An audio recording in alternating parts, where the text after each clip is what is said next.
guys. Morning. Hey. Now we're going to play Where's Frankie? Frankie Valli going to show up here in minutes, right? Frankie's going to call in and ask us questions. He's in the car, so he's at a Starbucks around the corner as we speak. Well, we know Frankie. Actually, Sammy just went to get him. Oh, really? Downstairs. Okay. You guys have met Lisa Stanley, right? Yes, we have at the House of Blues. House of Blues. Yes. I get around. Yes. Bob, it is so cool to have you in here this morning because, you know, I haven't seen you do that much PR over the years, for Four Seasons stuff or whatever. I don't see you out that much. So it's great to have you here to talk about the show Jersey Boys and how it all came about and the history of the Four Seasons this morning on KR101. Thank you. Yeah, you're right. I didn't do this very often. Yeah. We don't let him out much. And Rick Ellis, who wrote the book along with Marshall Brickman for the Smash musical Jersey Boys. Oh, here's Frankie. Hey, some Italian guy just walked in. Get a seat here. You look just like Frankie Valli. And it's not snowing in New York. It was. You told me it was snowing in New York. Good morning, Frankie Valli. Good morning, good morning, good morning. How are you? Watch the feedback now. Is this feeding back? It will if you put that right in front of the microphone. So here's what we want to do this morning. We want to try to work in as much as possible. We want to get the history of Jersey Boys, the musical. Which I think, Frankie, like 3.5 years ago that this was in previews down in La Jolla? Right. No, it wasn't that long ago. It was the fall of 04. Fall of 04, so like 2.5 years but it ago. feels like 3.5. Was that 3.5 years ago already? Well, it is 2007. I don't want to say much, but... You're absolutely right. Rick is not in charge of keeping track of time. Math was never my strong First suit. 3 is 7, so... So we want to talk about that, and then we want to talk about the real story, because as Rick and Marshall Brickman, who couldn't be here this morning, told us at the House of Blues, there were 4 seasons and 4 different stories of how the 4 seasons came together. And my story is the real. Yeah. That was the only condition that Frankie's story would be the most important story. Don't argue with him either. He might whack you. But may I ask you, Bob Gaudio, I need to ask you, did you write the song Short Shorts for the Royal Teens? Yes, I did. Did he write it? Not only did he write it, he also sang it. Is this you singing? Did you hear that Jersey accent? Now, Bob, you got to tell him who's this woman who's singing the answer phrase. No, I don't have to tell him anything. Please, Bob, will you tell us who's singing the answer phrase? Where'd you find her? She was out. Two girls that were standing on the corner of 7th Avenue and 51st Street. Working girls? In front of 1650 Broadway, where our colleagues now, our colleagues in the press office that now work. We put them to work. We brought them downstairs and they sang on the record. Is and then that they right? went on the road. Yeah. So you went on the road with these girls. You were on a big tour with this song. I just want to. A bus tour. Yeah. A big bus tour. Who else was on that tour with you? Jackie Wilson, Sam Wow. Cooke, Wow. Clyde McFadder, Laverne Baker. Anybody good? So some great singers on that tour, but then how did you meet another great singer, Frankie Valli? How did you guys get together to begin with? You said Baltimore. No, it was Pittsburgh. I never said Baltimore. Here we go. This is the part where they have different stories. It wasn't the Buddy Dean show in Baltimore? It could have been. Louis Armstrong was on it. Talking about Several years ago. Yes. Right. Well, one of those shows. It was a brief meeting. Yes. Well, back in that period of time, what you did was if you had a new record coming out, you would go to the various states and you would work with local television promoting your record. And there was a lot of television promotion, so they would play your record and you would also perform it. And that's basically... That's in lip sync, yes. You'd lip sync, the Lloyd Thaxton show, right? Yeah, absolutely. Yeah, lip syncing is not new. Right. Yeah. So Lloyd, and Buddy Dean, just to bring it back for a minute, was kind of like the Dick Clark or the Lloyd Thaxton of Baltimore at that time. Yeah. And you know something? Now it's becoming clear because in those days there were cover records, as you know. Sure. Many. Yeah. And there were 2 groups on that show, and we were both singing the same song. Is that right? Yeah, there was a group called the Four Winds. The Four Winds. Who had a cover version of ours. And they had the audacity to put us on the show. That is funny. So you're singing the same song as the others. Personally, I'm really glad you didn't call yourselves the Four Winds. Yeah, right. Very different kind of show. Right. Okay, so we're here. now. We're going to get organized, and we're going to come back in just a few minutes, and we're going to talk about Jersey Boys. We're going to talk about the history of the Four Seasons and what it was like when you had that first #1 hit. Okay, Earth 101, their first #1 hit, the Four Seasons and Sherry. Yeah. Frankie Valli Bob Gaudio, Rick Ellis, who wrote the book, along with Marshall Brickman, for the Jersey Boys, which is coming to the Ahmanson. And May 25th is a preview day, and you can get your tickets at centertheatergroup.org or jerseyboystour.com. I want to make sure everybody gets a chance to get these tickets. You got to tell us the story, Bob, because Frankie came in a couple of years ago and said, I hated that song when I first heard it. True? Well, I you know something? I don't think it was so much Frankie as it was Tommy and Nikki. Really? Yeah, they didn't get it, and it's understandable because it was a little off the wall. Is and it just I was like singing a very simple? Oh, okay. But it's it a had a lot to do with it. Very simple song, though, right? Yeah, I'd say pretty simple. And the reason the lyrics are as simple as they are is because it was so 5 minutes, and the only way I could remember the melody was by having some sort of a lyric. So I was driving to rehearsal, and I didn't have a tape recorder, so that's wound up most of that lyric stuck. Is that right? Yeah. Frankie, what did you think when you first When I heard the song, I said, after I heard it, I said, you know what? You and I should be partners. We have these guys are terrific, but we should be partners. And we've been partners ever since. I'll be darned. So when it first went to, Isn't that sweet?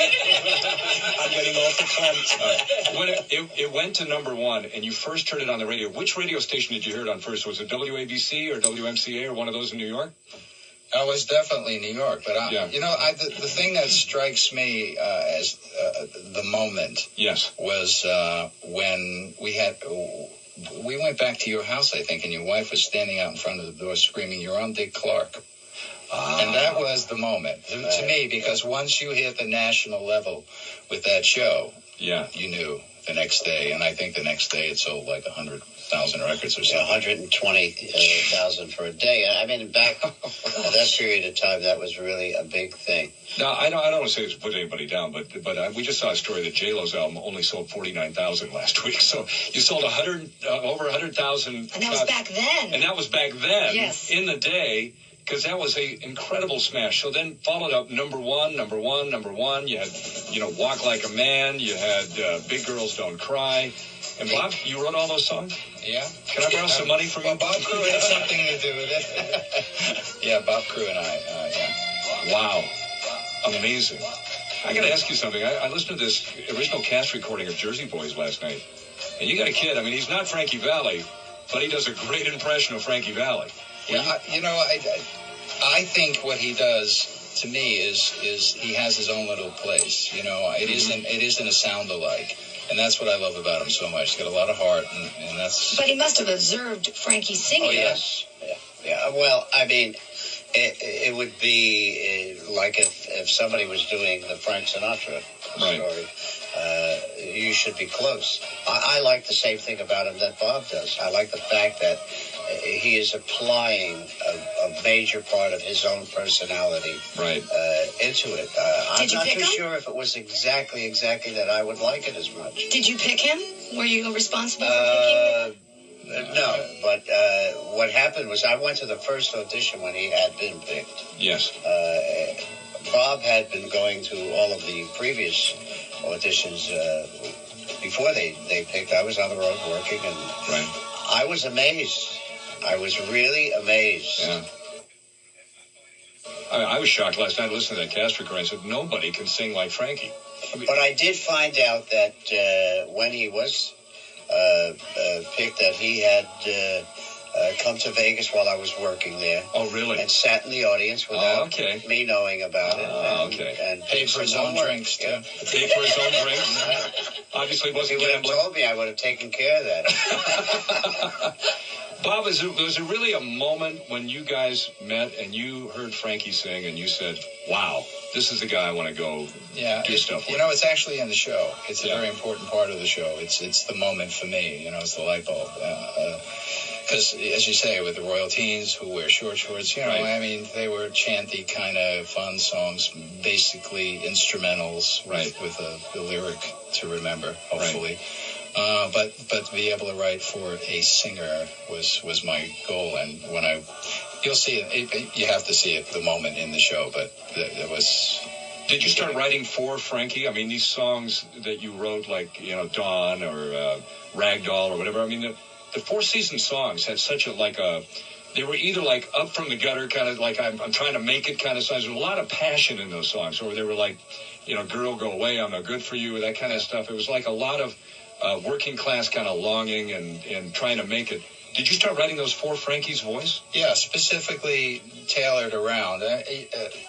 When you have the flexibility to write for a range like Frankie has and a sound like Frankie has, certainly it was inspiring to tailor the harmonies and the leads. And the leads, he should take this one because this is, I think, very true about the difference between us and other vocal groups at the time, and it's about you singing the melodies. Right. In most cases, it's not that falsetto was anything new. Right. I mean, R&B groups have been doing it for years and years and years. The difference was that we took the top part and made that the lead. Ah, okay. And that's what made it a little different. Now, in the harmonic sound of what the Four Seasons did, right? The way the harmony was constructed, right? If you listen to it, it sounded like there were more parts than there actually were because of the way the harmony was structured. There were overtones, and a lot of people who tried to copy the sound would always come to Bob or come to one of the musical people and say, well, I hear this note here. And Bob could tell you about a situation with Ron Melrose, who was the musical director for the play, who asked some questions about the harmony. So you kind of had to put that all together for him. Well, he did a brilliant job, but as Frankie said, there are sounds and overtones on that record and delays that make it sound like there's more than there really is. And so it was really only two-part harmony. So you think the Four Seasons would have made it on American Idol? They could have made it as 2 seasons. Yeah, that's right.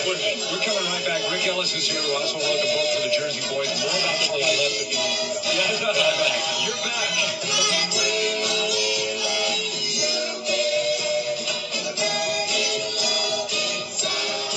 Earth 101, working my way back to you, the Four Seasons, and Frankie Valli and Bob Gaudio. If you'd only had that hit, that would have been enough to ensure your place in rock and roll. What was that group from Philadelphia that did that? The Spinners. Spinners had that hit. Yeah, the Spinners had a hit with that, too. What do you mean, the Spinners had that hit? We had a hit with it, too. Here we go. Let's not forget about the Four Winds. Right, and please don't forget about the Four Winds. Right. And Rick Ellis is here this morning, who wrote the book for Jersey Boys, a musical opening up at the Ahmanson on May 25th and really hitting the stride on June 3rd. With Marshall Brickman, the great Marshall Brickman. And how did you hook up with Marshall Brickman to write the book on this? Well, we started dating many years ago. We were poker buddies, actually, and Marshall, for me, is I'm a New Yorker, and Marshall wrote all those great New York-based movies with Woody Allen, Annie Hall, Manhattan, Sleeper, Wow. So, I'm sitting across the table losing money to him, thinking, how am I going to get some of this money back? And I had gotten a call to meet Bob and Frankie and talk about doing something with the Four Seasons catalog. So I just dragged him into the theater, and wow, he loved it so much he's not here today. He's sick. He had the flu. He's feeling fluish today. He doesn't look fluish, but he is. Hey-o. He's hanging with Tony Bennett. Fluish. Yeah. So describe the process of bringing the Jersey Boys to the stage. I mean, did you say, hey, let's call the guys, see if they want to do a musical, let's get together, find out what the story, what was the process? No, there was a gentleman who called me who had been a client of mine in my former life as an advertiser. And he was the guy who made the introductions. But I'll tell you what makes good theater all the time. It's always the same thing. It's a good story. Mm-hmm. And in that good story, there are characters that are interesting.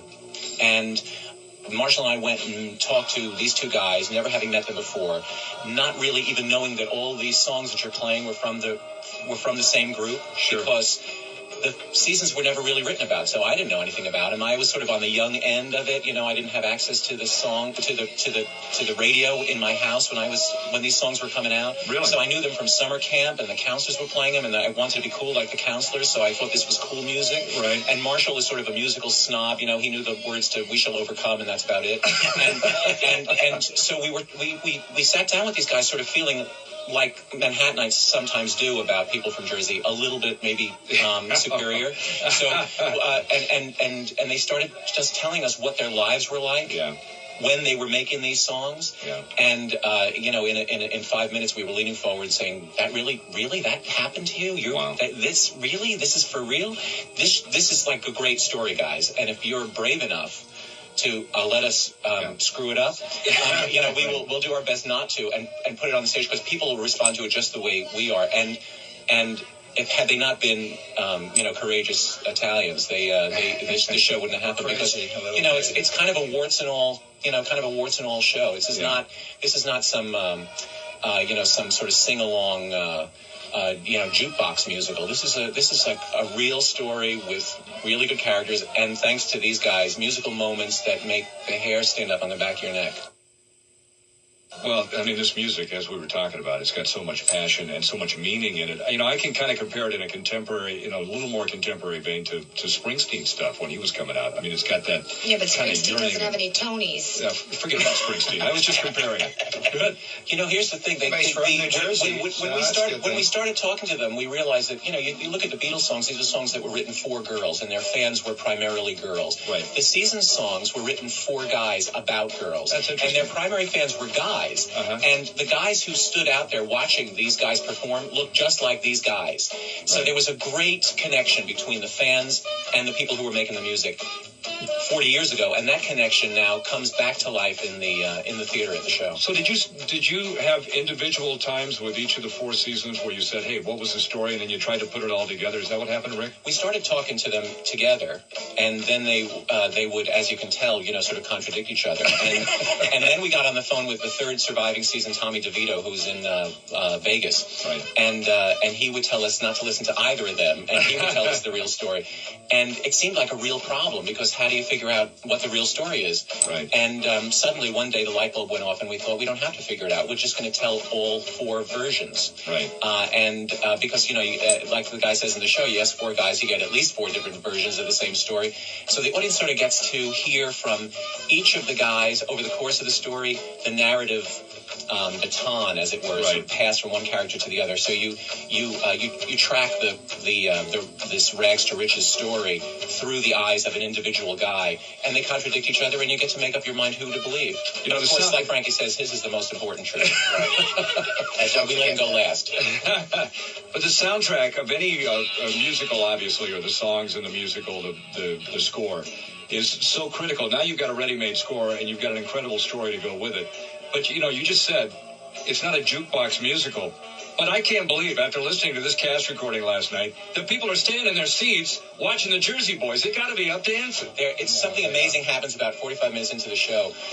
Because the first part of the show is before the group exists and before any of them meet Bob Gaudio. They're just a cover group. They're covering songs in south of Jersey. They're trying to make something happen. There's a group on every corner in every club, and they're all singing somebody else's hit. Right. And they're trying to make something happen, and then finally they meet the Gaudio character, and they finally hit.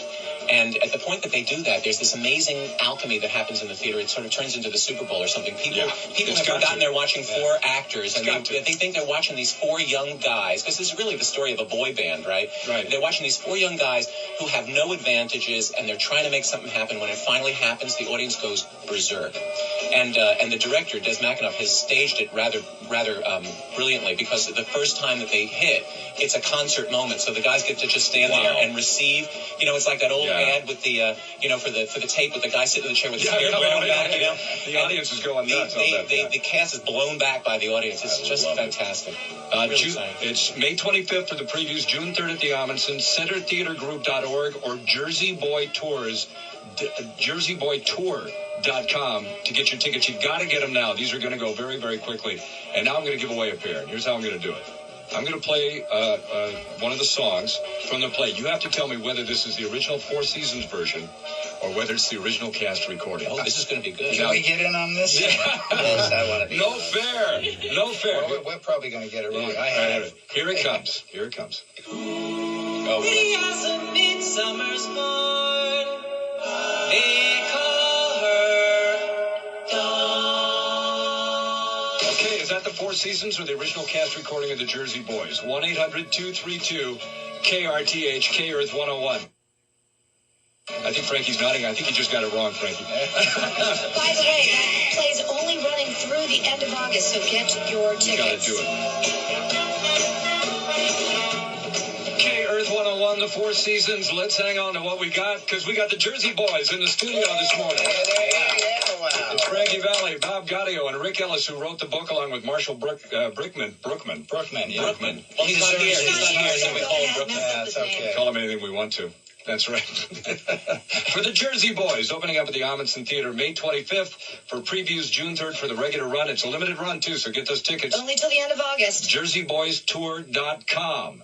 And this thing has got to sell out because we want it to stay here through the end of the year, so we can have a big Jersey Boys Christmas show. That's what we want right here in LA. Okay, Now you're that's talking. amazing. That would be nice, but we can't. I don't think we can stay, but we can have eggnog. We can come back, maybe. You're dashing we my don't want dreams. you. We want the plane to stay. okay. Nice try, though, Bob. No, either way, we can't. I think we're headed No, this is what somewhere. they call a hard out. Steve in Fullerton, good morning. Hey, good morning. You know, I saw Frankie Valli about a year ago at Pala, and he was just fantastic. His voice was great, and he had such a great group of a band with him and stuff. It was a great show. Boy, you have good taste, man. I'll tell you that. What a And sucker. my wife's name is Sherry, and that's our song.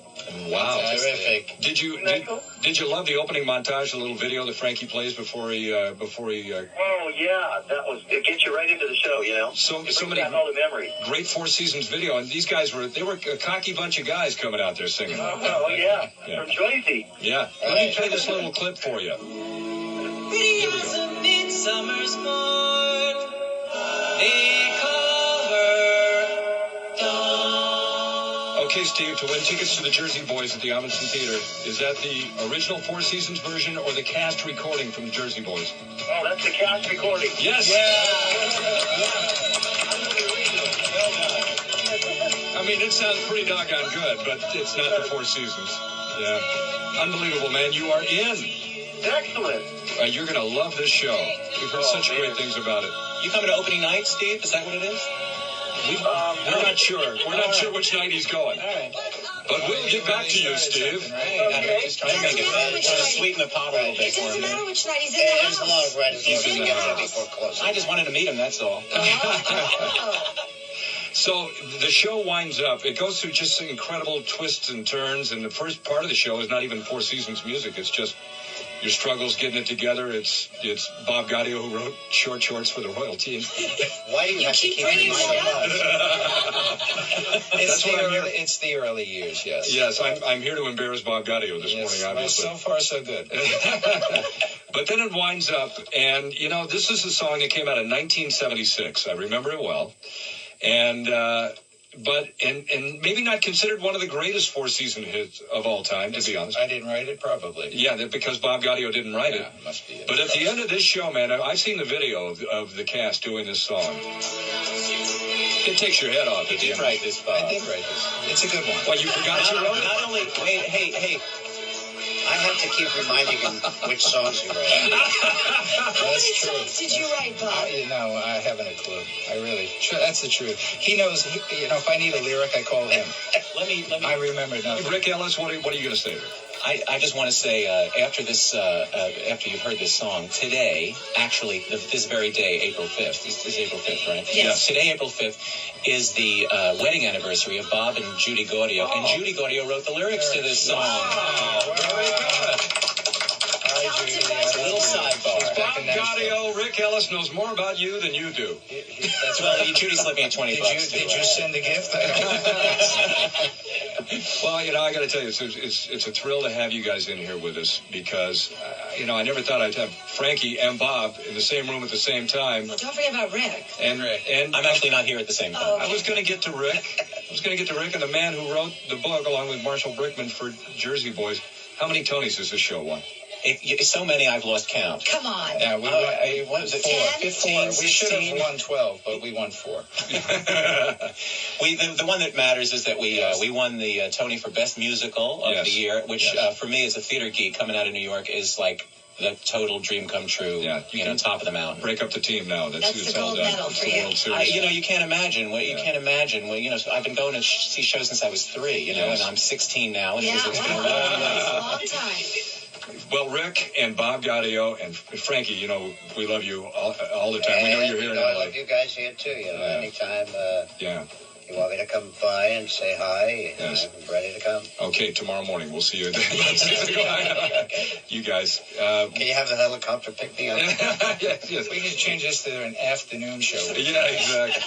You guys came in, I know, you flew in from where? Chicago, Bob and... all in Chicago this week. Yeah. And Frankie was there, too. I was in Chicago, too. Oh, fantastic. Don't leave Frankie out. Thank you for being on K-Earth 101, and a thrill for our audience, and most of all for us to be here with you guys this morning. Jersey Boys, Ahmanson Theatre, jerseyboystour.com. Get those tickets now. Thank you, guys. Thank you. 8:53 at K-Earth 101.